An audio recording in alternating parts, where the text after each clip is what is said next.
Ωραία.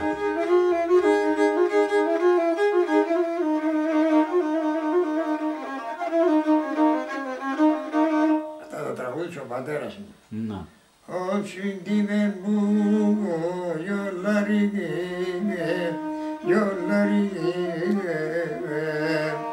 σας την γυρίγε, τους γητεγέρ, βαλαντέγι,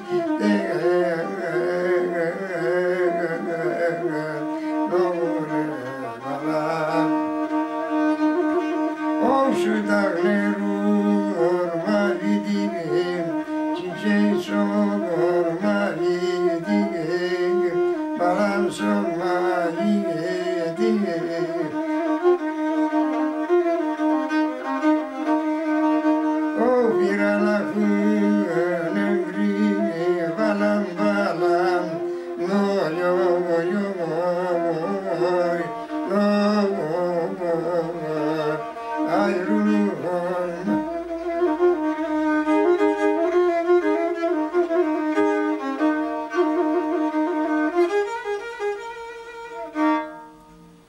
Αυτό εξηγεί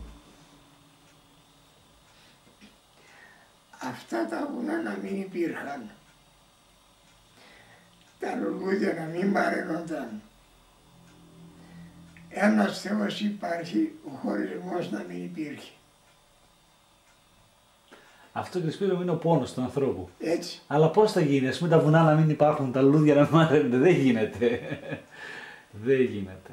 Και ένας Θεός υπάρχει, ο χωρισμός να μην υπήρχε. Ναι. Και αυτό δεν γίνεται. Δύσκολα πράγματα. Γι' αυτό λοιπόν το λέει, ναι. Με πόνο δεν γίνεται. Και εσύ επειδή το τραγουδάς με πόνο και το αισθάνεσαι, γι' αυτό συγκίνησε, το καταλαβαίνω. Έτσι, ανθρώπινα πράγματα είναι αυτά. Αυτά τα είπε όλα στην κυρία Μαρία. Και Σπύρο μου, τι να κάνουμε, για. Τα τραγουδούσε η κυρία Μαρία αυτά, Τα αισθάνονταν πολύ.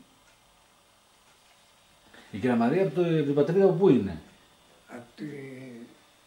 Από το Σουπατάχ. Γάρασα. Γάρασα. Λοιπόν, ξέρετε, θα κάνουμε μαζί τώρα το θυμικό.